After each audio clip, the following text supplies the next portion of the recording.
وبرکاتہ۔ آپ تمام حضرات کو جشن رحمت للعالمین صلی اللہ علیہ وآلہ وسلم مبارک۔ اور مجھے بے پناہ مسرت ہے کہ آپ لوگ شہر حیدرآباد کی تہذیب، اس کے تمدن، اس کے کلچر، اس کی شرافت، اس کی عظمت اور اس کی وجاہت کو نبھانے کا حق رکھتے ہیں۔ آج کے اس اجلاس میں جو مرکزی اجلاس ہے، جس میں آپ نے علماء کو، خطبہ کو، شعراء کو جس دل جمعی کے ساتھ، جس صبر کے ساتھ، جس استقامت کے ساتھ اور جس محبت اور عقیدت کے ساتھ سنا ہے، میں ممنون کرم ہوں۔ آپ حضرات کے دل میں اسی طرح عشق محمدی صلی اللہ علیہ وسلم کی شمع جلتی رہے اور پروانے بن کر آپ اس شمع پہ نچھاور ہوتے رہے۔ آپ کو معلوم ہے یہ مرکزی اجلاس آج 52ویں اجلاس کی منزل سے گزر رہا ہے، اور یہ میرا اپنا جلسہ ہے، یہ سب میرے اپنے بچے ہیں، اور جہانگیر بھائی سے جو میرا ٹوٹ رشتہ رہا ہے وہ آپ سبھی لوگوں کو معلوم ہے، اور جب تک میری زندگی ہے اور خطاب کرنے کے لائق میرے رب نے مجھے رکھا، مجھے ہمیشہ انشاءاللہ آپ اس اسٹیج پر اس تاریخ میں اپنی خدمت کے لیے حاضر پائیں گے۔ سبحان اللہ۔ اور اگر خدا نخواستہ مجبوریوں میں، معذوریوں میں زندگی گھری، اس لیے کہ جب بڑھاپا آتا ہے تو مرگ مفاجات بن جایا کرتا ہے۔ ضعیفی خود ایک بہت بڑا مرض ہے، اور اب ہمارے جیسے لوگ جو 74ویں سال کی بہار دیکھ رہے ہیں، دھیرے دھیرے درد آشنا ہوتے جا رہے ہیں، کبھی کمر کا درد، کبھی سر کا درد۔ ہاں، ایک درد باقی ہے جس درد کی دعا کرتے ہیں کہ پروردگار وہ درد ہمیشہ دینا، جان ہے عشق مصطفیٰ، روز فضو کرے خدا، جس کو ہو درد کا مزہ ناز دوا اٹھائے کیوں۔ محترم سامعین، خطبہ مسنونہ پڑھنے سے پہلے میں آپ سے خواہش کروں گا کہ آئیے ہم اور آپ دونوں سماعت و خطابت کے حوالے سے اپنے مرحوم بھائی، اپنے محسن بھائی، جس نے اس علاقے میں سنیت کا چراغ جلایا اور جس نے حیدرآباد کی سرزمین پر عشق رسول کا جام مسلمانوں کو پلایا، مرحوم جہانگیر پہلوان صاحب کے لیے سب سے پہلے ایصال ثواب، دعائے مغفرہ و نصلی علی حبیبہ کریم۔ الحمدللہ الحمدللہ وکفا وسلام علی عبادہ الذین اصطفی، اما بعد، اعوذ باللہ من الشیطان الرجیم، بسم اللہ الرحمن الرحیم۔ قال عیسی ابن مریم علینا مائدۃ من السماء تکون لنا عیدا لأولنا وآخرنا وآیۃ منک وارزقنا وانت خیر الرازقین۔ آمنت باللہ، صدق اللہ العلی العظیم۔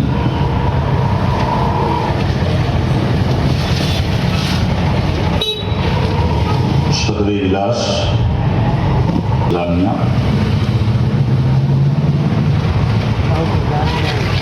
برادران اسلام، حاضرین مجلس،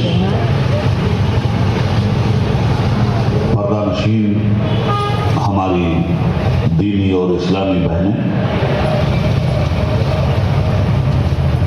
آئیے ہم اور آپ کچھ عرض و معروض سے قبل حصول برکت کے لیے آقا دو جہاں جناب محمد رسول اللہ صلی اللہ علیہ وآلہ وسلم کے حضور ہدیہ غلامی بشکل درود پیش کرنے۔ اللہم صلی علی سیدنا و مولانا محمد معدن الجود والکرم و آلہ و صحبہ و وبارك وسلم صلاة دائمة بدوام الملك الحي القيوم.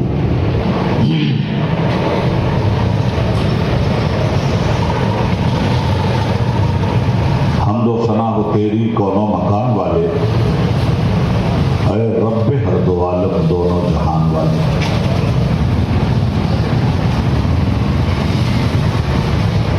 اور زبان پہ بار الہا یہ کس کا نام آیا کہ میرے نطق کو بوسے میری زبان. اللہم صلی علی سیدنا و مولانا محمد وعلی آل سیدنا و مولانا محمد وبارک وسلم. محترم سامعین بس،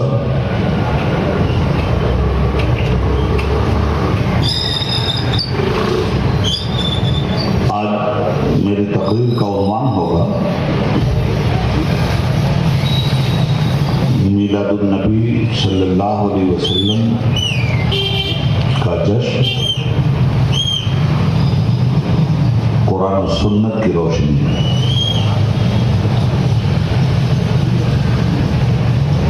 موضوع بہت اہم ہے اور اس کی ضرورت وقت کا اہم تقاضا ہے. میری نظر آپ کی دعا سے کتابوں پر بھی ہے، سماج پر بھی ہے، پڑھے لکھے علماء و فضلاء پہ بھی ہے، مقلدین پہ بھی ہے اور غیر مقلدین پہ بھی ہے. سوشل میڈیا کا زمانہ ہے. آج کل ہر آدمی مفتی بنا ہوا ہے.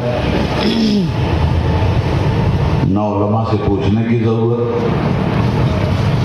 نہ کتابیں پڑھنے کی ضرورت.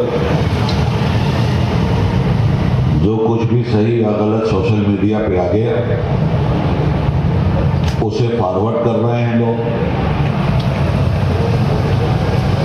جہاں سوشل میڈیا کے ذریعے ہدایت اور تحقیق اور طلب کا راستہ کھلنا چاہیے تھا، بجائے اس کے گمراہی کے راستے نے زیادہ جنم دے رکھا ہے. انہی گمراہیوں میں ایک گمراہی پنپ رہی ہے، پھل پھول رہی ہے، خاردار کانٹے ہیں جو اہل عشق و محبت کے دلوں میں چبھن کی طرح پیوست ہو رہے ہیں. کہیں سے آواز آتی ہے کہ میلاد النبی منانا شرک ہے، کہیں سے آواز آتی ہے بدعت ہے. جو جس کے جی میں آ رہا ہے وہ میلاد النبی کی عظمت کے حوالے سے گفتگو کرنے کے بجائے میلاد النبی کو بدعت کے تناظر میں دیکھ رہا ہے. جشن میلاد النبی منانے والوں پر اتہام کی بارش کر رہا ہے. تو میں نے سوچا کہ آج کی اس بزم میں بہت آسان زبان آپ کے سامنے اس بات کو رکھوں کہ ہم میلاد النبی کیوں مناتے ہیں اور کیوں جشن میلاد النبی منانا ضروری سمجھتے ہیں. رہ گئی بات اعتراضات کی، تو اعتراضات تو اس دن سے ہو رہے ہیں جس دن سے عظمت مصطفی کا چراغ تاریخ کی بساط پہ جل رہا ہے. اور علامہ اقبال نے کہا تھا کہ ستیجہ کار رہا ہے ازل سے قائم روز، چراغ مصطفی سے شرار بولائبی. مگر ہم جشن میلاد النبی منانے والوں کا عقیدہ تو یہ ہے کہ ہو نہ یہ پھول تو بلبل کا ترنم بھی نہ ہو.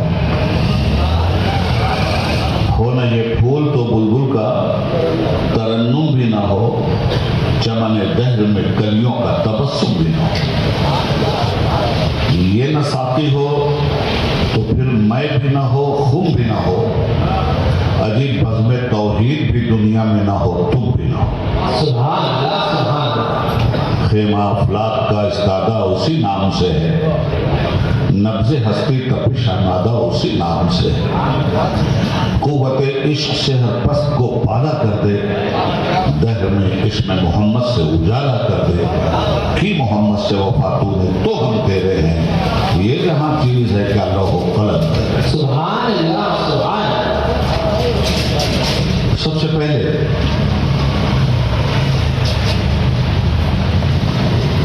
انسانی فطرت کے محسوسات پر نظر ڈالیں،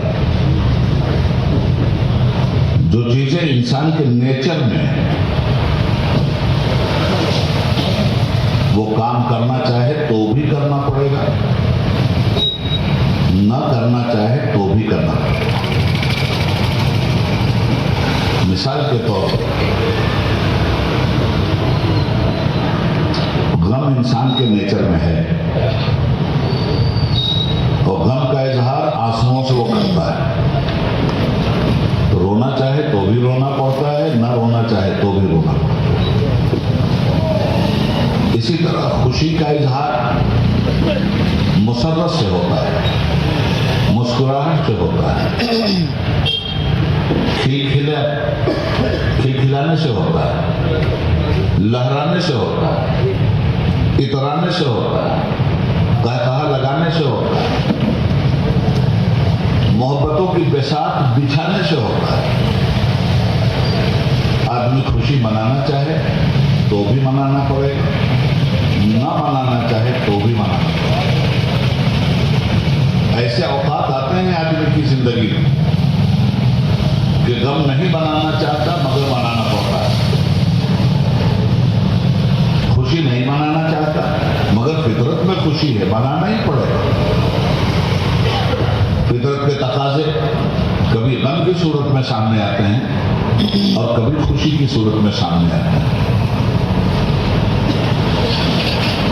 نیند ہے آپ، یہ فطرت کا تقاضا ہے، سونا چاہیے تو بھی سونا پڑے گا، نہیں سونا چاہیے تو بھی سونا پڑے گا۔ بھوک ہے آپ کی، کھانا چاہیے تو بھی کھانا پڑے گا، نہیں کھانا چاہیے تو بھی کھانا پڑے گا۔ سفر ہے آپ کا، کرنا چاہیے تو بھی کرنا پڑے گا، نہیں کرنا چاہیے تو بھی کرنا پڑے گا۔ اس طرح کی بے شمار مثالیں دی جا سکتی ہیں۔ تو نیچر کے جو تقاضے ہیں ان پر پہرا لگانا یہ انسانی فطرت سے غداری ہے۔ اب جو ہم جشن میلاد النبی کی خوشی مناتے ہیں، اس کا سبب کیا ہے؟ پہلے سبب کو جان لیجیے، اور وہ سبب کیا نیچر کے تقاضوں کو اپیل کرتا ہے یا نہیں کرتا ہے، بہت غور سے سنیے گا بات۔ میلاد النبی ہمارے لیے جشن کیوں ہے؟ میلاد النبی کو ہم دھوم دھام سے کیوں مناتے ہیں؟ میلاد النبی کے موقع پہ ہم خوشی کا اظہار کیوں کرتے ہیں؟ آج میلاد النبی کے جشن کے لیے ہمارے بچوں نے ایک عظیم لنگر کا اہتمام کیا، اور سرکار کے نام پر، سرکار کے میلاد کی خوشی میں سرکار کے چاہنے والوں کو کھلا کر یہ عالم وجد میں آئے۔ کچھ لوگ ایسے ہیں جو سرکار کے میلاد کی خوشی میں بیواؤں کی کفالت کرتے ہیں، کرنا چاہیے، یتیموں کو سہارا دیتے ہیں، دینا چاہیے، جاہلوں کو علم کے زیور سے آراستہ کرتے ہیں، کرنا چاہیے، علم و حکمت کے تقاضوں کو پورا کرتے ہیں، کرنا چاہیے۔ یہ سب کس لیے ہو رہا ہے؟ حضور کی آمد اور ولادت کی خوشی میں۔ اب اگر یہی سب کام ناجائز ہے تو پھر جائز کیا ہے وہ کوئی مجھے سمجھا دے۔ حضور کی آمد کی خوشی میں کھانا کھلانا، لوگوں کی ضیافت کرنا، دکھی دلوں کو شفا کا مرہم عطا کرنا، غریبوں کی دستگیری کرنا، بیواؤں کی خبرگیری کرنا، یتیموں کو سہارا دینا، اپنا مال خوشی خوشی خرچ کرنے کی فطرت کا داعیہ کیسے پیدا ہوا؟ حضور سے محبت ہے، اور محبت کا تقاضا فطرت کے جذبات کو ابھارتا ہے، اور جب فطرت کے جذبات ابھرتے ہیں تو عمل کی سوغات انسان کے ہاتھ آ جاتی ہے۔ یہ محبت رسول کی فطرت کا تقاضا ہے کہ آپ نے ان کے نام پر روشنی سے آراستہ اور پیراستہ اپنے ایریے کو کر دیا، اور پھر ابھی ذرا نچلی سطح پہ آئیے، اور آج بات ہم بہت ڈیٹیل سے آپ کو سمجھائیں۔ شادی ہوتی ہے آپ کی، ماتم کرتے ہیں یا خوشی کا اظہار کرتے ہیں؟ بچے کی ولادت ہوتی ہے، سینہ پیٹتے ہیں یا خوشی کا اظہار کرتے ہوئے ایک دوسرے کو مبارکباد دیتے ہیں؟ معلوم یہ ہوا کہ خوشی کا جب بھی موقع ہو تو اظہار نعمت کے لیے خوشی کا اظہار ضرور کرنا چاہیے، اور اگر خوشی کا موقع رب العالمین نے دیا، فرحت و انبساط کی چھتر چھایا آپ کے سر پہ چھا دی گئی، اس کے باوجود اس خوشی کو غم میں تبدیل آپ کرتے ہیں، آپ کفران نعمت کرتے ہیں۔ اور یہی وہ مقام ہے جہاں پروردگار فرماتا ہے فاذکرونی اذکرکم واشکرونی ولا تکفرون، اے میرے بندو تم میرا چرچا کرو، میں تمہارا چرچا کروں، تم شکرانے نعمت کرنا، کفرانے نعمت مت کرنا۔ جب میری کوئی نعمت تمہیں مل جائے تو اس کا شکریہ ادا کرنا، اس سے منہ مت پھیرنا، میری نعمت کو چھپانا مت، میری نعمت کا اشتہار کرنا، میری نعمت کا چرچا کرنا۔ پھر ایک مقام پہ قرآن کہتا ہے وَأَمَّا بِنِعْمَتِ رَبِّكَ فَحَدِّثْ، نعمتوں کا خوب چرچا کرو جو تمہارے رب نے تمہیں عطا فرمائی۔ پھر ایک مقام پہ قرآن کہتا ہے سورہ یونس میں آیت نمبر 58، قرآن پاک فرماتا ہے قُلْ بِفَضْلِ اللَّهِ وَبِرَحْمَتِهِ فَبِذَلِكَ فَلْيَفْرَحُوا، میرے محبوب دانائے غیوب صلی اللہ علیہ وسلم آپ فرما دیجئے میرے بندوں سے کہ جب تمہیں اللہ کا فضل مل جائے اور جب تم اللہ کی رحمتوں سے نوازے جاؤ تو تمہارے لیے ضروری ہے کہ دھوم مچا دو خوشی کے ساتھ اللہ کی نعمت کا اور اللہ کے فضل کا۔ اب ان باتوں کو ذہن میں آپ رکھیں، اور یہ جتنی باتیں میں کہہ رہا ہوں آپ سے یہ قرآن کریم کے حوالے سے کہہ رہا ہوں۔ میں نے شروع میں کہا ہے کہ میں میلاد النبی کو، جشن میلاد النبی کو قرآن اور سنت کے حوالے سے ثابت کروں، اس لیے کہ پوچھا جاتا ہے ہم سے کہاں لکھا ہے قرآن میں کہ جشن میلاد النبی مناؤ، کہاں لکھا ہے حدیث میں کہ جشن میلاد النبی مناؤ۔ ہم پلٹ کے پوچھ لیں کہاں لکھا ہے قرآن میں کہ ہوائی جہاز سے حج کے لیے جاؤ، کہاں لکھا ہے قرآن میں کہ مسجد نبوی کے فرش پہ جو مخملی قالینیں بچھی ہوئی ہیں انہی پہ سجدہ کرو۔ یہ دراصل بدعقیدگی کا اظہار ہے جو خوش عقیدگی پہ شب خون مارنے کے لیے عام آدمی کو قرآن کے نام پہ دھمکایا جاتا ہے۔ آج ہم اس بات کو اچھی طرح سے صاف کر دیتے ہیں، ذہن میں رکھیے گا۔ نعمت، کائنات کی سب سے بڑی نعمت کیا ہے؟ آزادی۔ اور کائنات کی سب سے بڑی ذلت کیا ہے؟ غلامی۔ آپ کا ملک 150 سال تک غلام تھا،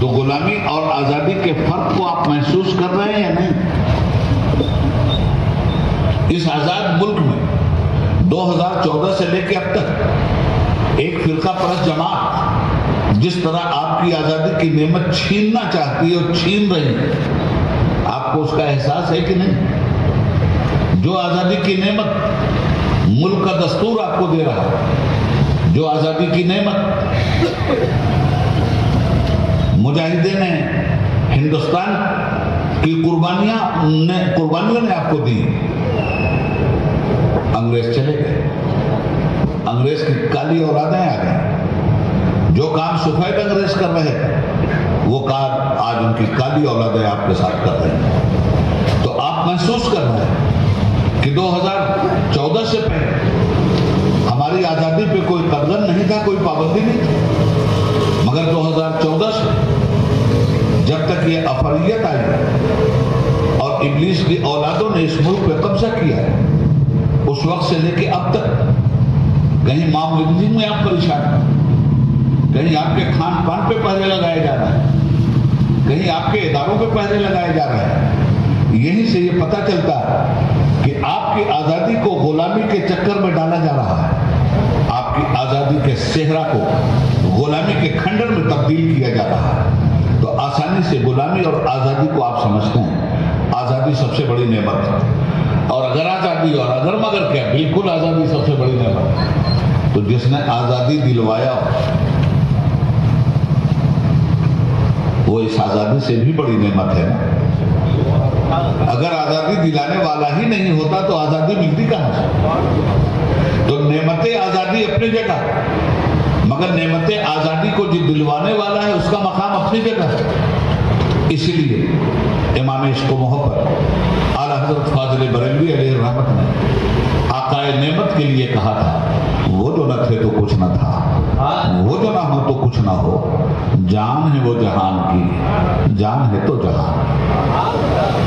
حضرت گرامی، یہ نعمتیں اللہ کہتا ہے جب ہمارا فضل مل جائے تم کو، ہماری رحمت مل جائے تم کو، فَبِذَلِكَ فَلْيَفْرَحُوا، تو خوب خوب خوشیاں منایا کرو۔ یہ قرآن ہے۔ اب میں آپ سے ایک بات کہنا چاہوں گا کہ میلاد النبی سے بھی بڑی کوئی نعمت مسلمان کے لیے ہے کیا؟ نماز نعمت، حج نعمت، روزہ نعمت، زکوٰۃ کی ادائیگی سے اپنے مال کو پاک کرنا نعمت، خانہ کعبہ نعمت، صفا اور مروہ نعمت، مقام ابراہیم نعمت، مزدلفہ نعمت، عرفات نعمت، منی نعمت، یہ سب نعمت ہیں، اور قرآن نعمت، یہ ساری نعمتیں اپنی جگہ، مگر وہ ایک نعمت جو سیدہ آمنہ صلوات اللہ علیہا کی گود میں 12 ربیع الاول کو مسکرا رہی تھی، اگر وہ نعمت نہ ہوتی تو قرآن جیسی نعمت اس امت کو ملتی؟ حج، زکوٰۃ، روزہ، نماز، عمرہ، کعبہ، مزدلفہ، منی، عرفات جیسی نعمت اس قوم کو ملتی؟ یہ نعمتیں کس کے صدقے میں ملی؟ اسی میلاد النبی کے صدقے میں ملی۔ زمین و زماں تمہارے لیے، مکین و مکہ تمہارے لیے، چنین و چنا تمہارے لیے، بنے تو جہاں تمہارے لیے، بدن میں ہے جہاں تمہارے لیے، دہن میں زباں تمہارے لیے، ہم آئے یہاں تمہارے لیے، اٹھیں بھی وہاں تمہارے لیے، خلیل و نجی، مسیح و صفی، سبھی سے کہیں نہ بنی یہ بے خبری کہ خلق پھری کہاں سے کہاں تمہارے لیے۔ سبحان اللہ، سبحان اللہ۔ ہوتے کہاں خلیل بنا کعبہ و منی، ہوتے کہاں خلیل بنا کعبہ و منا لولاک والے صاحبی سب تیرے گھر کی ہے. ثابت ہوا کہ جملہ فرائض فروغ ہیں، اصل الاصول بندگی اس تاجور کی ہے. تو اللہ نے سب سے بڑی نعمت ہمیں عطا کی مصطفیٰ کی شکل میں، اور ہمیں یہ نعمت ملی میلاد النبی کی شکل میں.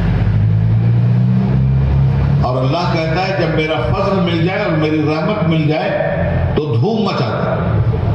فَبِذَلِكَ فَلْيَفْرَحُوا، خوشیوں کے ترانے بلند کر دو، مسرتوں کے نغمے الپنا شروع کر دو، وجدان کی منزلوں سے گزرنا شروع ہو جاؤ. کب؟ جب میرا فضل ہاتھ آ جائے تب، جب میری رحمت کا شامیانہ تم جائے تب. میں پوچھنا چاہتا ہوں رسول پاک سے بھی بڑا کوئی فضل ہے ہمارے لیے؟ حضور سے بڑا کوئی فضل ہے؟ تو یہ فضل خدا بندی رسول اللہ کی شکل میں ملا کب؟ میلاد کے وقت. یہ رحمت خدا بندی وما ارسلناک الا رحمۃ للعالمین، یہ رحمت خدا بندی ملی کب؟ اسی 12 ربیع الاول کو. یہ اخلاق عظیم کا سرتاج ملا کب؟ اسی 12 ربیع الاول کو. یہ صاحب علم نشرح لک صدرک ہمیں کب ملا؟ اسی 12 ربیع الاول کو. یہ مالک و رفعنا لک ذکرک کب پیدا ہوا؟ اسی 12 ربیع الاول کو. یہ وما ارسلناک الا رحمۃ للعالمین جس کے سر پہ رحمتوں کا تاج رکھا گیا کب پیدا ہوا؟ اسی 12 ربیع الاول کو. ہمارے گھر میں بچہ پیدا ہو جو معلوم نہیں بڑا ہو کر خاندان کا وفادار بنے گا یا غدار بنے گا، معلوم نہیں بڑا ہو کر نیک نام بنے گا یا بدنام بنے گا. ایسے بچے کو جس کے بھوش کا پتہ ہمیں نہیں، مستقبل کا پتہ ہمیں نہیں، ایسے بچے کیا نہیں دنیا میں پیدا ہوئے جو بڑے ہوئے تو باپی کا مرڈر کر دیا، بڑے ہوئے تو ماں ہی کو جلا دیا. ایسی اولادیں بھی تو دنیا کی تاریخ کے صفحات میں ہیں. مگر ماں کی فطرت یہ ہے کہ بچہ پیدا ہوا تو اس کا جشن منائے. باپ کی فطرت یہ ہے کہ بچہ جب پیدا ہوا ہے تو بچے کا میلاد کا جشن منائے. میلاد کہتے ہیں پیدائش کو، میلاد النبی نبی کی پیدائش. یہ تو فطرت ہے نا میرے بھائی. جس کے مستقبل ہی کا پتہ نہ ہو، ماں باپ کی فطرت کا تقاضا یہ ہے کہ اولاد کی پیدائش کی خوشی میں اس کا جشن منائیں. اور وہ لوگ بھی مناتے ہیں جو نبی کی پیدائش کے جشن پر انکار کرتے ہیں، وہ اپنے بچوں کی پیدائش کے جشن پہ کوئی انکار نہیں کرتے. وہ اپنے بچوں کی پیدائش کے موقع پہ لوگوں کو کھانا کھلانا فخر کی بات سمجھتے ہیں، مٹھائی لوگوں میں بٹوانا فخر کی بات سمجھتے ہیں. کیسی بلعجبی ہے کہ وہ بچہ جس کے مستقبل کا پتہ نہیں کہ غدار بنے گا یا وفادار بنے گا، اس بچے کے لیے تو آپ جشن میلاد منائیں. مگر وہ بچہ جو پیدا ہو رہا ہے سیدہ آمنہ کی گود میں، تو ماں کا نام آمنہ ہے امن والی، دودھ پلانے والی دائی کا نام حلیمہ ہے حلم و سعادت والی، باپ کا نام عبداللہ ہے جس کا وجود ہی ابدیت کے خمیر سے اس دنیا میں آیا ہو. جو پیدا ہو رہا ہے تو ماں کہتی ہے کہ میں نے نبی کریم کے میلاد کی روشنی میں محلات قیصر و کسریٰ دیکھے ہیں. ماں کہتی ہے کہ ایسا لگتا تھا جیسے آسمان کے سارے ستارے میرے گھر پہ اتر جائیں گے. آج تو 1400 برس کے بعد یہ قمقمے ہمارے گھروں پہ لگے ہوئے ہیں تو اتنا بھی برداشت نہیں ہو رہا ہے لوگوں کو. ہم رسول اللہ کی آمد کی خوشی میں، میلاد النبی کی خوشی میں چراغاں کر رہے ہیں تو بدعت کہا جا رہا ہے، جھنڈیاں لگا رہے ہیں تو بدعت کہا جا رہا ہے، جشن کا سما پیدا کرتے ہیں تو بدعت کہا جا رہا ہے، حضور کی آمد کی خوشی کا اظہار کرتے ہیں تو بدعت کہا جا رہا ہے. مگر میں کہنا چاہتا ہوں اے بدعت کی رٹ لگانے والے حضرات، آپ دیکھیے ہم غریبوں کے پاس ہے کیا جو حضور کے نام پہ نچھاور کریں؟ یہی چند روشنیاں ہیں جن سے ہم اپنے ارمانوں کے، اپنی حسرتوں کے ارمان پورے کرتے ہیں. مگر جب ان کا میلاد ہو رہا تھا تو اللہ نے آسمان کے ستاروں کو حکم دیا تھا جاؤ آمنہ کے گھر پہ قندیل وفا بن کے جگمگاتے رہو. میلاد النبی ہے، آسمان کے ستارے بھی جھک رہے ہیں، آسمان کا مہتاب بھی جھک رہا ہے. اور سرور کائنات صلی اللہ علیہ وسلم کی آمد جب ہو رہی ہے تو سیدہ آمنہ سے بہتر میلاد النبی کے واقعات اور کیفیات کو کون بیان کر سکتا ہے؟ سبحان اللہ، سبحان اللہ. سیدہ آمنہ صلوات اللہ علیہا، ارے اب تو اتنی بڑی بدقسمتی ہو گئی کہ حضور کے والدین کو بھی کافر کہا جا رہا ہے، معاذ اللہ باللہ۔ اتنی بڑی دریدہ دہنی، کلمہ بھی پڑھا جا رہا ہے اور رسول کی ماں کو بھی کافرہ کہا جا رہا ہے، رسول کے باپ کو بھی کافر کہا جا رہا ہے۔ ضیاء فی سیاف، لب پہ کلمہ دل میں گستاخی، سلام اسلام ملحد کو کہ تسلیم زبانی ہے۔ گرے مصطفیٰ کی احانتیں، کھلے بندوں اس پہ یہ جرأت ہیں کہ کیا میں کیا نہیں ہوں محمدی، ارے ہاں نہیں، ارے ہاں نہیں۔ حضرات کتنے دکھ کی بات ہے یہ۔ ایک بات اور عرض کروں، سیدہ آمنہ صلوات اللہ علیہا کا یہ بیان ہے کہ میرے لال نے جب دھرتی پہ قدم رکھا، عورتوں کو بچے کی پیدائش کے وقت جو تکلیف ہوتی ہے، مجھے سوئی کے گڑنے کے برابر بھی بحمدہ تعالیٰ کوئی تکلیف نہیں ہو۔ اور میرے لال جب اس دنیا میں تشریف رکھ رہے تھے تو میرے سامنے سے سارا پردہ اٹھ گیا تھا اور میں نے کسریٰ بادشاہ کا محل بھی دیکھا اور قیصر کا محل بھی۔ اب قیصر کون ہے، کسریٰ کون ہے اور ہے کہاں؟ سیدہ آمنہ تو ہیں مکے میں۔ قیصر کس کو کہتے ہیں؟ رومن ایمپائر، سلطنت روم کا جو بادشاہ ہوتا تھا اس کا لقب ہوتا تھا قیصر، اور سلطنت ایران کا جو بادشاہ ہوتا تھا اس کا لقب ہوتا تھا کسریٰ۔ بہت خاص بات بتا رہا ہوں، اسٹیج والوں کی بھی بھرپور توجہ چاہوں گا۔ تو ایک قیصر ایک کسریٰ، اور یہ دونوں کیا تھے 570 عیسوی میں؟ یہ دونوں تھے سپر پاور۔ جس طرح کسی زمانے میں دو سپر پاور تھے دنیا میں، ابھی جلدی، ایک امریکہ ایک رشیا۔ رشیا ٹوٹ گیا، اب امریکہ اکیلا سپر پاور ہے۔ حضور کے زمانے میں جب سرکار کا میلاد ہوا تو دو سپر پاور، ایک کا نام قیصر رومن امپائر، دوسرے کا نام کسریٰ ایران کا بادشاہ۔ کسریٰ کا محل مدائن میں،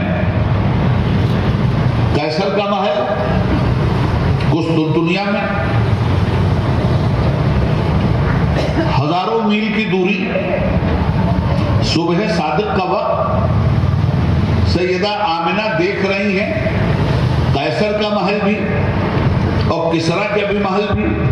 نور محمدی کی ایسی جلوہ گری ہوئی کہ یہاں سے لے کے وہاں تک مطلع بالکل صاف تھا، اس طرح دیکھ رہی تھی جیسے ہم اور آپ ایک دوسرے کو دیکھ رہے ہیں۔ سبحان اللہ، سبحان۔ نمبر ایک۔ نمبر دو، دیکھ رہی ہیں انہیں قیصر اور کسریٰ ہی کے محل کیوں دکھائی دیے، اور قیصر و کسریٰ ہی کے محل کی بات حضرت انہوں نے کیوں کی؟ جو دکھائی دیا وہ کیا۔ تو دنیا کے دو بڑے سپر پاور، اللہ رب العالمین نے رسول اللہ کی والدہ کو دکھا دیا کہ بچہ تمہارا یتیم ہے، گھبرانا مت آمنہ، یہ ایسا بچہ تمہارا یتیم ہے، اس کو اتنا پاور دوں گا تمہارے بچے کو، اتنی طاقت دوں گا تمہارے بچے کو، اس کے کلام میں اتنی حلاوت دوں گا تمہارے بچے کو، اس کو ایسی شاندار نبوت دوں گا تمہارے بچے کو کہ تمہارا بچہ اپنے غلاموں کے ذریعے اس سپر پاور کو بھی شکست دے دے گا اور اس سپر پاور کو بھی شکست دے دے گا، اور دنیا کی ساری طاقتوں کو کلمہ لا الہ الا اللہ محمد رسول اللہ کے زیر دامان لائے گا۔ سبحان اللہ، سبحان اللہ۔ پھر یہاں تو دیکھا تھا سیدہ آمنہ، اعلان نبوت کے بعد سرکار جب مدینہ شریف تشریف لے گئے اور غزوہ احزاب کی یورش ہوئی، 10,000 کا لشکر لے کر ابو سفیان مدینہ منورہ پہ حملہ آور ہوا، 10,000 کا لشکر۔ اسی غزوہ خندق میں، اس کا نام ہی خندق ہے، خندق کھودی گئی کہ یہ 10,000 کا لشکر تو مدینے پہ چڑھائی کر دے گا اور مدینے کو تتر بتر کر کے رکھ دے گا۔ تو اس 10,000 کے لشکر کو روکنے کے لیے ڈیفینسو طریقہ کیا ہونا چاہیے؟ حضرت سلمان فارسی رضی اللہ تعالیٰ عنہ جو فارس کے رہنے والے تھے، ایرانی تھے، ان کا یا رسول اللہ، ہمارے یہاں جب اس طرح کی ڈیفنس کی جنگ ہوتی ہے تو ہم لوگ خندق کھود دیتے ہیں. اس سے پہلے ان لوگوں کو معلوم ہی نہیں تھا کہ یہ خندق کیا ہوتا ہے. نہ ابو سفیان کو معلوم تھا جو کفر کا سرغنہ تھا، اور نہ صحابہ کو معلوم تھا. بتایا خندق کھودی جاتی ہے. حضور خود بھی خندق کھود رہے تھے. سرکار دو عالم خود بھی خندق کھود رہے تھے، پھاوڑا خود بھی چلا رہے تھے. اتنے میں ایک چٹان سامنے آ گئی. خندق اتنی گہری کھودی جا رہی تھی کہ دشمن اپنے گھوڑوں کو دوڑا کر اس پار نہ آئے. چٹان آ گئی. صحابہ نے بہت کوشش کیا توڑنے کی، چٹان نہیں ٹوٹی. تو آ کے صحابہ نے کہا یا رسول اللہ یہ چٹان نہیں ٹوٹ رہی ہے اور ہمارے دشمن تو اپنے گھوڑے دے کر کے اسی چٹان کو سہارا بنا کے آ جائیں. سرکار نے فرمایا ذرا مجھے بھی آزمانے دو، میں بھی تو چل کے دیکھوں کیسی چٹان ہے جو نبوت کی چٹان کے سامنے کھڑی ہو کے بات کر رہی ہے. میرے آقا گئے اور جو کدال لیا ہے حضور نے، ایک مارا ہے رسول پاک نے تو چٹان سے ایک روشنی پیدا ہوئی ٹوٹتے ہوئے. حضور نے فرمایا میرے صحابہ تمہیں مبارک، ایران کی فتح مبارک. ابھی مدینہ بچانا مشکل ہے اور فتح کی بشارت کہاں کی دے رہے ہیں؟ ایران کی. میرے صحابہ تمہیں ایران کی فتح مبارک. دوسرا جب وار کیا ہے چٹان پہ، ٹوٹی اور ایک روشنی ہوئی. فرمایا میرے صحابہ دوسرے سپر پاور کی بھی بشارت تمہیں دیتا ہوں فتح. سبحان اللہ. ایران بھی فتح کرو گے تم اور روم بھی فتح کرو گے تم. اور تیسری جو مارا ہے پھر ایک روشنی، یمن بھی مبارک. سبحان. 3 مرتبہ کدال کی ٹھوکر لگائی ہے پتھر کو. پتھر نے یمن بھی اگل دیا، پتھر نے ایران بھی اگل دیا اور پتھر نے ملک شام بھی اگل دیا. میں کہنا چاہتا ہوں جب پیدا ہوئے تھے تو ماں نے دکھایا تھا ملک شام. جب پیدا ہوئے تھے، جب میلاد ہوا تھا تو ماں نے دکھایا تھا ایران. جب پیدا ہوئے تھے تو ماں نے دکھایا تھا امپائر کو فتح کرتے ہوئے، امپائر دکھایا تھا. اور رسول اللہ نے پتھر خندق کھودتے ہوئے جب چٹان توڑا ہے تو صحابہ کے لیے فتح ایران کی بھی بشارت دیا، فتح یمن کی بھی بشارت دیا اور فتح شام کی بھی بشارت دیا. ایسا نبی جو ابھی مدینے میں کفر کے حصار میں گھیرا جا رہا ہے، کافر اپنے حصار میں گھیر کر اسے ختم کرنا چاہتے ہیں، اور وہ نبی ایسے ماحول میں فتح ایران کی بشارت دے رہا ہے، فتح شام کی بشارت دے رہا ہے. یہ دھواں ہو جائیں گے 10,000 کے لشکر، کوئی تمہیں نہیں روک پائے گا. ایک وقت آئے گا کہ دریا بھی اگر تمہارے راستے میں حائل ہوا تو تم میری محبت کے چراغ جلاتے ہوئے بول اٹھو گے. دشت تو دشت ہے، دریا بھی نہ چھوڑے ہم نے، بڑے ظلمات میں دوڑا دیے گھوڑے. سبحان اللہ. سبحان اللہ. محترم سامعین، یہ کس نعمت کی وجہ سے ایران ملا ہمیں؟ کس نے جبرالٹر ہمیں دیا؟ کس نے اسپین ہمیں دیا؟ کس نے آج ساری دنیا میں اسلام کا توتی بلوایا؟ کس کا طفیل ہے؟ کس کا اخلاق ہے؟ کس کا دیا ہوا عقیدہ ہے؟ کس کا دیا ہوا عمل ہے؟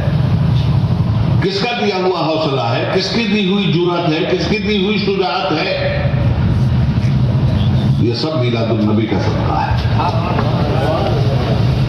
تو ہم شکرانے خدا بندی کے تحت میلاد النبی مناتے ہیں کہ اے ہمارے رب، تو نے ہمیں وہ دیا جو کسی امت کو نہیں ملا. ہم کہتے ہیں حمد و ثنا ہو تیری کون و مکان والے، اے رب ہر دو عالم دونوں جہان. محترم سامعین، اب آئیے میلاد النبی. میلاد کے معنی پیدائش، نبی کے معنی خدا کا وہ منتخب بندہ جو خدا کی طرف سے امت کو، زمانے کو، انسانوں کو غیب کی خبر دیتا ہے.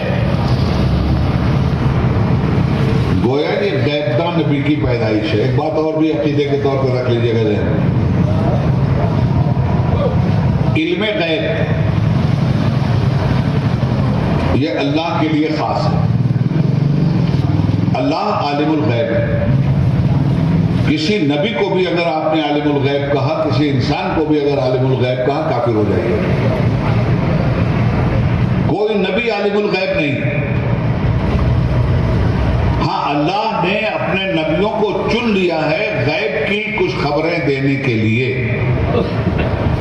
اس لیے اللہ نے اپنے نبی کو غیب کا جتنا علم دیا اتنا علم نبی کے پاس ہے. تو ہم ابھی نبی کا علم غیب اس طرح مانتے ہیں کہ نبی کے پاس جو علم ہے وہ ذاتی نہیں ہے، اللہ کا عطا کیا ہوا ہے. بس اس طرح علم غیب آپ مانیں، نہ کفر ہوگا، نہ شرک ہوگا، نہ بدعت ہوگی. چلتے ہیں آگے.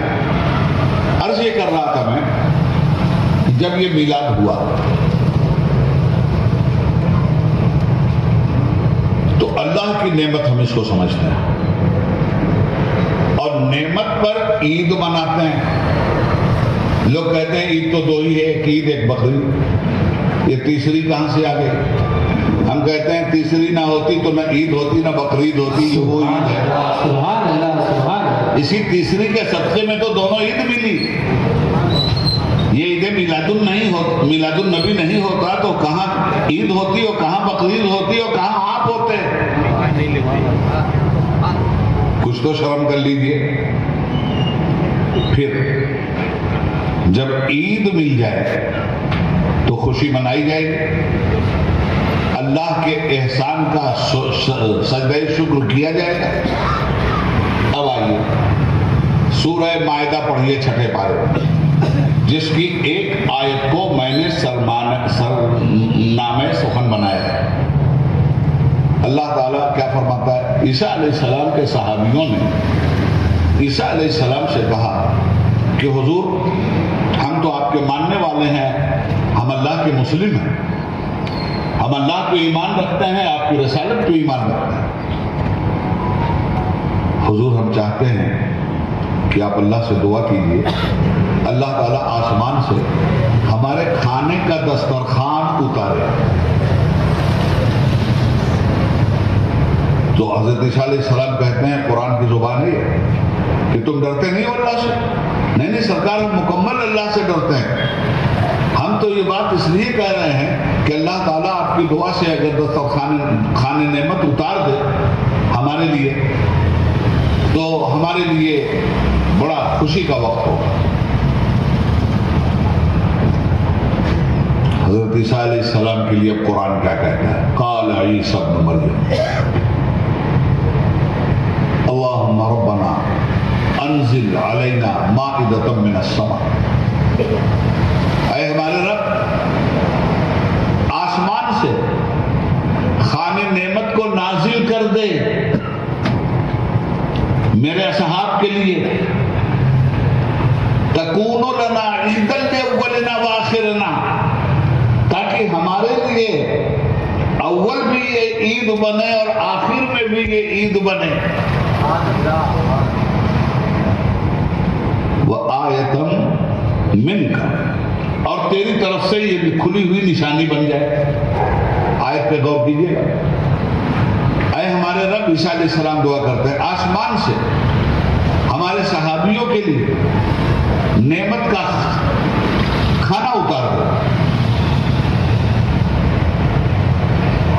تکون لنا عیدا لاولنا وآخرنا، تاکہ ہم اول اور آخر اس کھانے کی خوشی میں عید منائیں، اور یہ تیری نشانی ہوگی. ورزقنا، ہمیں رزق عطا فرما. وانت خیر الرازقین، تو ہی بہترین رزق دینے والا ہے. یہ قرآن کریم میں ہے نا. اب میں آپ سے کہنا چاہتا ہوں، قرآن ہی سے تو مسائل مستنبط ہوتے ہیں مولانا، قرآن ہی سے تو استنباط کیا جاتا ہے، قرآن ہی سے تو مسائل نکلتے ہیں، قرآن ہی سے تو مسائل مدون ہوتے ہیں. ذرا علمی بات ہے، سمجھ جائیے گا. تو قرآن کیا کہتا ہے؟ عیسیٰ علیہ السلام نے کھانا مانگا رب سے کہ میرے صحابیوں کو کھانا دے دے، اور یہ کھانا جب آئے گا تو یہ ہمارے لیے اول بھی عید ہوگا اور آخر پھر بھی عید ہوگا. لفظ عید کا استعمال کیا قرآن نے, یاد رکھیے. میرے بھائی اب میں کہنا چاہتا ہوں کہ آسمان سے کھانا ایک نبی کی دعا کے ذریعے اتر جائے تو نبی کی امت کے لیے وہ عید قرار پائے. بات پہنچ گئی آپ تک؟ بہت تیز ہیں آپ لوگ. آسمان سے ایک نبی کی دعا پر نبی کے صحابہ کے لیے کھانا اتر جائے تو وہ عید بن جائے. عیداً لأولنا وآخرنا. اور جس کے صدقے میں عیسیٰ علیہ السلام کو نبوت ملی, وہ اگر آسمان نور سے سیدہ آمنہ کی گود میں اتر آئے تو وہ عید نہیں ہوگی.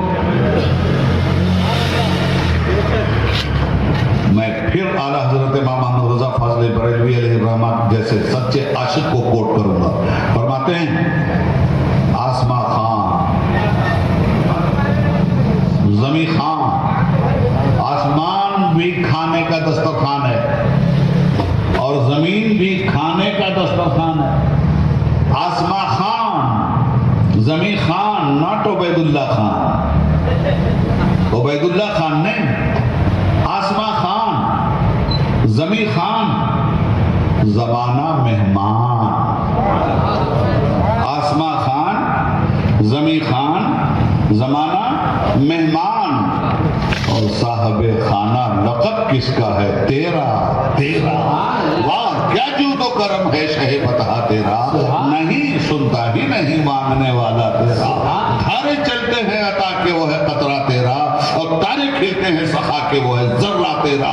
میں تو مالک ہی کہوں گا کہ ہو مالک حبیب, یعنی محبوب و محب میں نہیں میرا تیرا. سبحان اللہ, سبحان اللہ. نعرہ تکبیر, نعرہ تکبیر, نعرہ رسالت. سبحان اللہ, سبحان اللہ. میرے بھتیجے نے اقبال ابن جہانگیر بڑے درد کے ساتھ بچے نے کہا مجھ سے کہ چچا میلاد النبی پہ بہت زیادہ ٹیکہ ٹپنی ہو رہی ہے. میں نے کہا بیٹا میں کسی کو برا بھلا تو نہیں کہوں گا, البتہ میلاد النبی کی عظمت کیا ہے اسے ضرور بیان کروں. تو آج یہ تقریر برجستہ اپنے بچے کی فرمائش پہ کر رہا ہوں. حضرات گرامی, ذہن میں اس بات کو رکھیے گا, یہ خانہ نعمت اترا ہے تو اولا عیداً لأولنا وآخرنا. اب آپ اچھا حضور جب اترے ہیں, حضور جب آئے ہیں تو قرآن کیا کہتا ہے؟ بھئی لوگوں کا مطالبہ یہی ہے نا کہ قرآن سے ثابت کرو میلاد النبی, حدیث سے ثابت کرو میلاد النبی. تو لو بھائی آج وہ بھی پورا کر دیتا ہوں. سرکار جب آئے تو اللہ کیا کہتا ہے؟ اب چوتھا پارہ اٹھائیے. کیا ہے چوتھے پارے؟ لقد من اللہ علی المؤمنین اذ بعث فیہم رسولا من انفسہم یتلو علیہم آیاتہ ویزکیہم ویعلمہم الکتاب والحکمہ وإن کانوا من قبل لفی ضلال مبین. سیدھا سادہ سا مفہوم ہے کہ اللہ نے تحقیق کا کیا مطلب ہے؟ تحقیق کس کو کہتے ہیں؟ ریسرچ کے ذریعے جو چیز ثابت ہو جائے اسے کہتے ہیں تحقیق. تو اللہ یہاں لفظ تحقیق کا استعمال کر رہا ہے. لقد من اللہ, تحقیق اللہ نے احسان کیا. ذہن میں رکھیے گا بات. میں اصل میں کوشش کر رہا ہوں کہ آپ کی زبان میں اپنی ساری باتیں آپ کے سامنے رکھ دوں. میں یہ زبان نہیں بول رہا ہوں کہ تابش خنجر احساس کی آغوش میں جتنی بھی تمنائیں ہیں مجھے مجروح نظر آ رہی ہیں, اور ساز ہستی سے جتنی بھی اٹھتی ہوئی آواز نشاط ہے وہ بار ناکام یہ پہم سے دبتی چلی جا رہی ہے. سو جسے درد و الم دل پہ مسلط ہے ابھی شام غربت کے المناک نظاروں کی طرح, چشم بینا سے ٹپک پڑتے ہیں آنسو ابھی شب دیجور میں ٹوٹے ہوئے تاروں کی طرح. میں یہ زبان استعمال نہیں کر رہا ہوں. بہت سادہ زبان استعمال کر رہا ہوں شاید کہ اتر جائے تیرے دل میں میری بات، اور بھگے ہنا پہ لکھتا ہوں میں درد دل کی بات، شاید کہ رفتہ رفتہ لگے دل ربا کے ہاتھ۔ ذہن میں رکھیے گا اس بات۔ کیا فرمایا؟ لقد من اللہ ہو، تحقیق اللہ نے احسان کیا۔ کس پر بھائی؟ تحقیق اللہ نے احسان کیا۔ کس پر؟ آگے آیت بول رہی ہے علی المومنین، ایمان لانے والوں پر۔ سبحان اللہ سبحان اللہ۔ اللہ نے احسان کیا مومنین پر، من انفسہم، کہ انہی میں اپنے حبیب کو بھیجا۔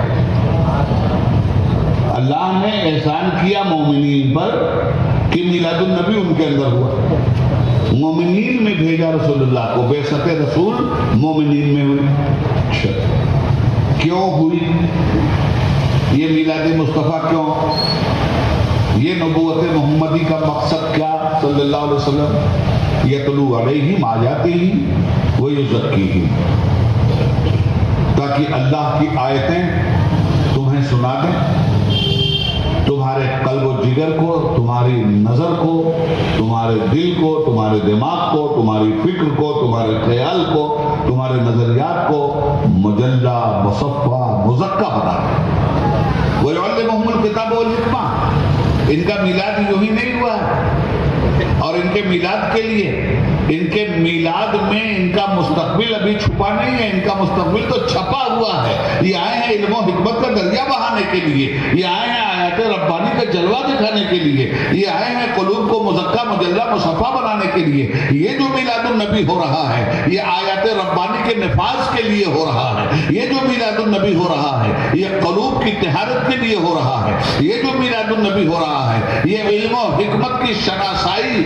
انسان کو دینے کے لیے ہو رہا ہے۔ اور جب تک یہ نہیں ہوا تھا، آیت کا آخری ٹکڑا، جب تک یہ نہیں آئے تھے تب تک تمہارا اے اہل دنیا کیا حال تھا؟ وَإِن كَانُوا مِن قَبْلُ لَفِي ضَلَالٍ مُبِينٍ، میلاد مصطفیٰ سے پہلے تو تم کھلی ہوئی گمراہی میں تھے۔ بیٹیوں کو ذبح کرنا تمہارا کام تھا، شراب پینا تمہارا کام تھا، حرام کھانا تمہارا کام تھا، سودی کاروبار تمہارا کام تھا، بیٹیوں کو قتل کرنا تمہارا کام تھا، قبیلوں کو لوٹ لینا تمہارا کام تھا، ڈکیتی چوری تمہارا کام تھا، عورتوں کی عزتوں کو نیلام کرنا تمہارا کام تھا، جانور سے بدتر زندگی گزارنا تمہارا کام تھا۔ وَإِن كَانُوا مِن قَبْلُ لَفِي ضَلَالٍ مُبِينٍ، بے شک میلاد مصطفیٰ سے پہلے تم کھلی ہوئی گمراہی میں تھے۔ دوستو، ایک ہوتی ہے چھپی ہوئی گمراہی اور ایک ہوتی ہے چھپی ہوئی گمراہی۔ میلاد مصطفیٰ سے پہلے انسانیت چھپی ہوئی گمراہی میں نہیں تھی، چھپی ہوئی گمراہی میں تھی۔ قبیلے قبیلے کا بت جدا تھا، کسی کا حبل تھا، کسی کا صفا تھا، مگر واہ نبی، جب آپ کا میلاد ہوا تو زمانہ بدل گیا، انقلاب نے کروٹ لے لی، اور کل تو یہ تھا کہ قبیلے قبیلے کا بت جدا تھا، کسی کا حبل تھا، کسی کا صفا تھا، مگر آج کیا کر دیا میرے آقا؟ تمہارے انقلاب نبوت نے کیا کر دیا؟ میلاد النبی نے کیا انقلاب برپا کیا؟ خود نہ تھے جو راہ پر اوروں کے ہادی بن گئے، کیا نظر تھی جس نے مردوں کو مسیحا کر دیا، ایک عرب نے آدمی کا بول بالا کر دیا، خاک کے ذروں کو ہمدوشے سریا کر دیا، تو نے ثابت کر دیا ہے ہادی نوے بشر، مرد یوں مہریں لگاتے ہیں جبین وقت پر۔ سبحان اللہ سبحان اللہ۔ اس کی آمد ہے، کسر باقی نہ رکھی بزم ان کا جگمگانے میں، عرب میں چاند نکلا، چاندنی پھیلی زمانے۔ سبحان اللہ سبحان اللہ۔ امیر کارواں بننا تھا ان کو نوجوان ہو کر، لڑکپن جن کا گزرا بھیڑ اور بکری چرانے میں، سیاہی آیتیں واللیل کی کاکل میں بکھری ہے، اجالا سورہ والنور کا ہے مسکرانے میں۔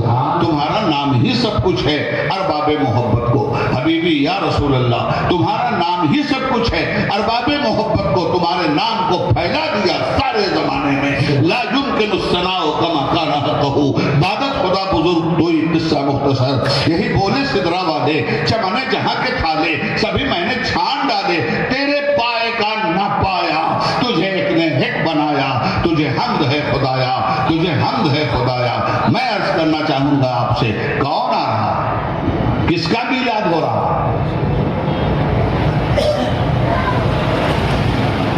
جس کو اتنی عظمتوں سے نواز کر میرے رب نے بھیجا ہو.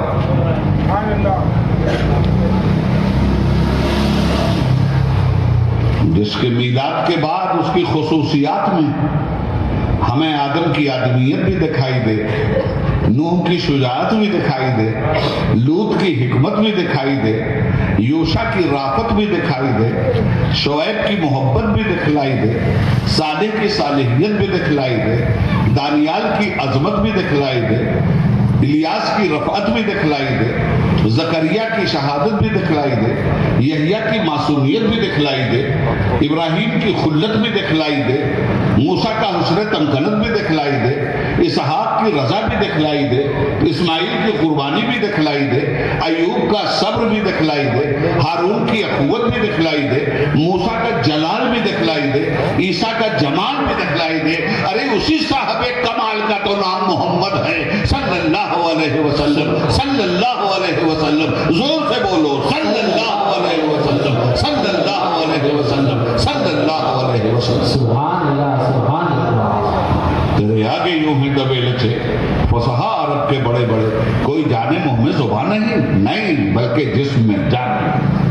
وہ کمال حسن حضور ہے کہ گمان نقص جہاں نہیں، یہی پھول خار سے دور ہے، یہی شمع ہے کہ تمہارے. میرے آقا، ہم آپ کے آمد کا جشن نہ منائیں تو کس کی آمد کا جشن منائیں؟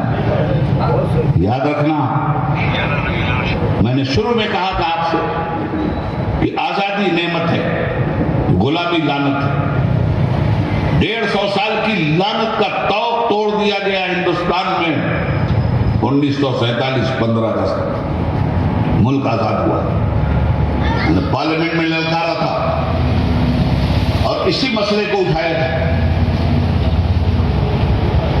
کہ 15 اگست صرف ہندوستان کی آزادی کا دن ہے، میلاد النبی انسان کی آزادی کا دن ہے. سبحان اللہ سبحان 15 اللہ. اگست کو صرف ہندوستان آزاد ہوا تھا. میلاد النبی پر کفر سے انسان آزاد ہوا تھا، شرک سے انسان آزاد ہوا تھا، بدعت و خرافات سے انسان آزاد ہوا تھا، بیٹیوں کو قتل کرنے سے انسان آزاد ہوا تھا، بیویوں کی عزتیں لوٹنے سے انسان آزاد ہوا تھا، ایک شیطان کی غلامی سے انسان آزاد ہوا تھا، دریاؤں کو سجدہ کرنے سے انسان آزاد ہوا تھا، پتھروں کے سامنے جھکنے سے انسان آزاد ہوا تھا. ارے کیسی آزادی میرے مصطفیٰ نے دیا. ایک دیکھنے والے کا کہا مان لیا ہے، بن دیکھے تجھے ہم نے خدا مان لیا ہے. ہزاروں کے سامنے سر جھکانے والے لوگ، غلامی کی زنجیروں میں بتوں کے سامنے سجدہ ریز ہونے والوں کی توقع غلامی توڑ کر میرے مصطفیٰ نے ایک خدا کے سامنے کائنات کو جھکا دیا. سبحان اللہ سبحان اللہ. 15 اگست ہندوستان کی آزادی کا دن ہے، میلاد النبی انسان کی آزادی کا دن ہے. 15 اگست کو چھٹی اگر ہوتی ہے تو میلاد النبی جو انسان کی آزادی ہے اس کی بھی چھٹی ہونی چاہیے. میرے ساتھی تھے وشناتھ پرتاپ سنگھ صاحب، جن کو وی پی سنگھ کہتے ہیں، اس وقت پرائم منسٹر تھے، اور میری یہ پہلی تقریر تھی پارلیمنٹ میں جس کو میڈن اسپیچ کہتے ہیں. میں نے ان سے وعدہ لے لیا کہ 15 اگست آپ کی زندگی میں آ رہا ہے، لال قلعے سے آپ قوم کو ایڈریس کریں گے. اسی 15 اگست کو آپ اعلان کیجئے کہ ہندوستان کی آزادی کا دن 15 اگست ہے، انسان کی آزادی کا دن 12 ربیع الاول ہے، اور میں میلاد مصطفیٰ کی چھٹی کا سینٹرل اعلان کرتا ہوں. الحمدللہ رب العالمین. یہ کام پارلیمنٹ میں جانے کے بعد سب سے پہلے میں نے کیا، اور میرے رب نے میری لاج رکھی اور اسے قبول عام حاصل ہوا. سبحان اللہ سبحان اللہ. محترم سامعین، میں جوش اور جذبات کے ساتھ کوئی بات نہیں کہنا چاہتا. میں نے قرآن کریم سے بہت سارے حوالے آپ کو دے دیے. اللہ کا فضل مل جائے، اللہ کی رحمت مل جائے تو خوشیاں مناؤ. فَبِذَلِكَ فَلْيَفْرَحُوا. قرآن اللہ کا فضل بھی ہے، اللہ کی رحمت بھی ہے، مگر قرآن اترا کس پہ؟ اس پہ جو رحمت للعالمین ہے. اب ذرا احادیث کی طرف چلتے ہیں. حضور نے کیا اپنا میلاد منایا؟ کیا صحابہ نے اپنا میلاد منایا؟ آئیے صرف ایک روایت، اس لیے کہ وقت کافی ہو چکا ہے. سرکار نے مدینہ طیبہ میں ایک روز اعلان کیا. میرے صحابہ میں کون ہوں؟ تو صحابہ نے کہا کہ آپ ہمارے رسول اللہ کے نبی صلی اللہ علیہ وسلم۔ فرمایا میرا میلاد دوشنبہ کو ہوا، حضور ہر دوشنبہ کو روزہ رکھتے تھے اور جمعرات، یہ دو نفلی روزہ سرکار ہمیشہ رکھتے تھے۔ اور سرکار سے پوچھا گیا دوشنبہ کو آپ روزہ کیوں رکھتے ہیں؟ فرمایا اسی دن تو میرا میلاد ہوا تھا۔ اب بتائیے، نبی اپنے میلاد کی خوشی میں نفل کا روزہ رکھ رہے ہیں اور امت پوچھ رہی ہے کیا حضور سے ثابت ہے میلاد؟ کس کو کہتے ہیں میلاد بھائی؟ اسی دن میں پیدا ہوا، سب سے اونچے قبیلے میں پیدا ہوا، سب سے اچھے خاندان میں پیدا ہوا، سب سے اچھے دن میں پیدا ہوا۔ ارے قرآن کریم میں سورہ مریم ہی پڑھ لیتے۔ حضرت عیسیٰ کہتے ہیں میری پیدائش کے دن کو سلام، جس دن انتقال کروں اس دن کو سلام، جس دن اٹھایا جاؤں اس دن کو سلام۔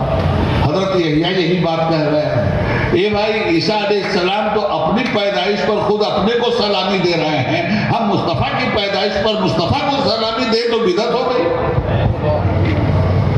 کعبہ قسموں سے جاؤ گے غالب، شرم تم کو مگر نہیں آئے۔ آخری بات، سرکار نے حدیث شریف میں آتا ہے اور لفظ عقیقہ آتا ہے کہ حضور نے عقیقہ کیا۔ عقیقہ عربی اصطلاح میں عقیقے کو کہتے ہیں۔ تو لوگوں نے اس سے یہ مراد لے لیا کہ حضور نے اپنی نبوت کے زمانے میں اپنا عقیقہ کیا۔ عقیقہ ضروری ہے، 7ویں دن کر دیجئے، 11ویں دن کر دیجئے، 22ویں دن کر دیجئے، یا زندگی میں کسی وقت کر دیجئے، پہلے کر دیجئے تو زیادہ بہتر۔ اور عقیقہ صرف ایک بار ہوتا ہے، پوائنٹ کی بات۔ عقیقہ 2 بار نہیں ہوتا۔ جس کا عقیقہ ایک بار ہو گیا وہ دوبارہ عقیقہ نہیں کرے گا، مطلب ہی نہیں ہے، ہوگا ہی نہیں۔ شرعی مزاج کیا ہے، شرعی قانون کیا؟ عقیقہ ایک بار۔ تو لوگوں نے کہا کہ حضور نے نبوت کے اعلان کے بعد مدینے میں عقیقہ کیا اور بکرا ذبح کیا اور لوگوں کو کھلایا۔ یہ بات تو صحیح ہے، مگر یہ جو بکرا ذبح ہوا ہے یہ عقیقہ کا نہیں ہوا ہے،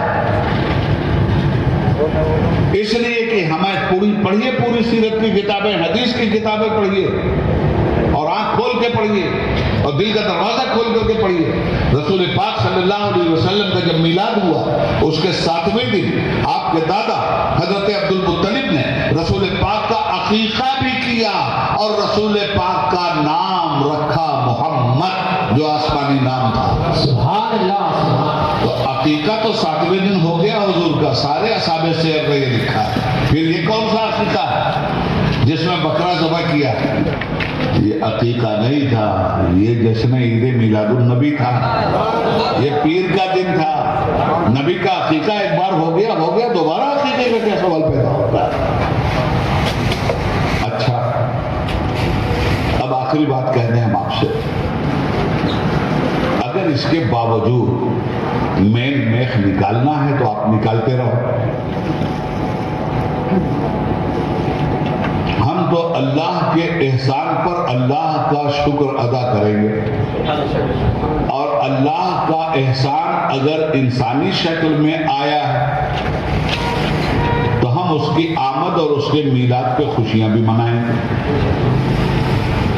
اب اللہ کا احسان ہوا کس پر؟ میلاد النبی ہوا کن میں؟ آقا کی بعثت کن میں ہوئی؟ قرآن صاف کہہ رہا ہے من انفسکم، وہ تمہیں میں سے ہیں۔ اللہ نے احسان کیا مومنین پر جو تمہیں میں سے ہیں۔ لقد من اللہ علی المؤمنین اذ بعث فیہم، آخری بات سمجھ لو، قرآن پوری انسانیت کو جب خطاب کرتا ہے تو ایھا الناس کہتا ہے، اے انسانوں۔ کافروں کو جب خطاب کرتا ہے تو کہتا ہے ایھا الکافرون، اے کافرون۔ منافقوں کو جب خطاب کرتا ہے تو کہتا ہے ایھا المنافقون، اے منافقون۔ اور مومنین کو خطاب کرتا ہے تو کہتا ہے ایھا المومنون، اے مومنوں. بات سمجھ میں آ گئی؟ اب آئیے لقد من اللہ علی المومنین اذ بعث فیہم ہے یا لقد من اللہ علی الکافرین اذ بعث فیہم ہے یا لقد من اللہ علی المنافقین اذ بعث فیہم ہے؟ اللہ نے احسان کیا منافقین پر کہ ان میں حضور کو بھیجا ہے یہ؟ بالکل نہیں. اللہ نے احسان کیا کافروں پر کہ بھیجا انہی میں جو انہی میں سے ہے. کہا قرآن نے؟ نہیں. قرآن کیا کہتا ہے؟ لقد من اللہ علی المومنین اذ بعث فیہم. اللہ کا احسان مومنین پر ہے کہ ان میں مصطفیٰ کو بھیجا. معلوم یہ ہوا کہ میلاد النبی کا تعلق مومن سے ہے اور مومن کا تعلق میلاد النبی سے ہے. بھائی صاحب آپ کو تو ایڈریس ہی نہیں کیا گیا تھا، کہاں بدعت کے چکر میں پڑے ہیں؟ سبحان اللہ سبحان اللہ. نعرہ تکبیر، نعرہ رسالت، جشن. آج مدد مان ان سے، کل نہ مانیں گے قیامت میں. اگر مان گیا انہیں جانا انہیں مانا، نہ رکھا غیر سے کام. للہ الحمد میں دنیا سے مسلمان گیا. اب تھوڑی سی عمل کی بات کروں، 2 منٹ اور لے لوں. ضرور مانا یہ میلاد النبی، مگر شریعت مطہرہ کے قانون کے دائرے میں منائیے. کھانا کھلائیے سرکار کے نام پہ، درود پڑھیے، سلام پڑھیے، سب کیجیے. جلوس کوئی ضروری نہیں،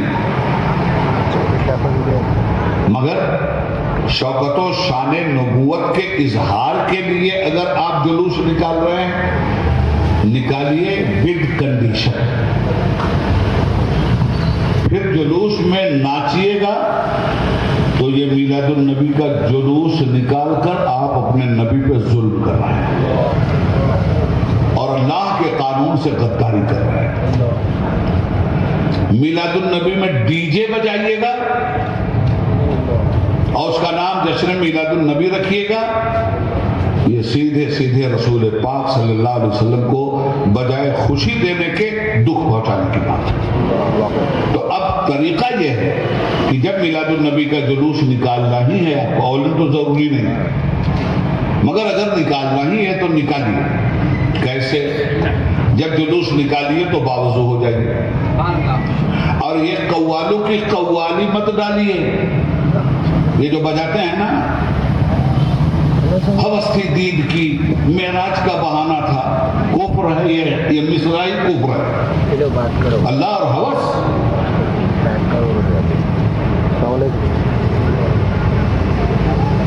اللہ بھی صدمہ ہجر خدا کو بھی گوارا نہ ہوا اور مسلمان ٹھمک ٹھمک کرتا ہے. اللہ اور صدمہ ہجر حرام ہے اس طرح کی قوالی. صاف صاف سنو، قوالی کے وہی اشعار قابل قبول ہیں جو نہ عقیدہ توحید سے ٹکرائیں نہ عقیدہ رسالت سے ٹکرائیں. اور اگر کوئی شعر کسی قوال کا، چاہے وہ کتنا ہی بڑا قوال کہہ رہا ہو، اگر شریعت مطہرہ کے مزاج سے ٹکرا رہا ہے، ٹھوکر پہ مارو اس کو. ایسی بےہودگی ہو رہی ہے قوالیوں میں، اس لیے احتیاط. آپ کوئی قوالی مت بجائیے. آپ باوضو آئیے، علماء ساتھ میں، یا نبی سلام علیہ، درود پاک، مصطفیٰ جان رحمت پہ لاکھوں سلام، درود پاک، یہ پڑھتے ہوئے چلیے. اور سنیے، اللہ کے ہاں نہیں پوچھا جائے گا کہ تم نے میلاد النبی پہ جلوس نکالا تھا کہ نہیں، مگر اللہ کے ہاں یہ ضرور پوچھا جائے گا کہ تم نے نماز ادا کیا تھا کہ نہیں. یہی جلوس چلتا ہے اور نمازیں غارت کی جاتی ہیں.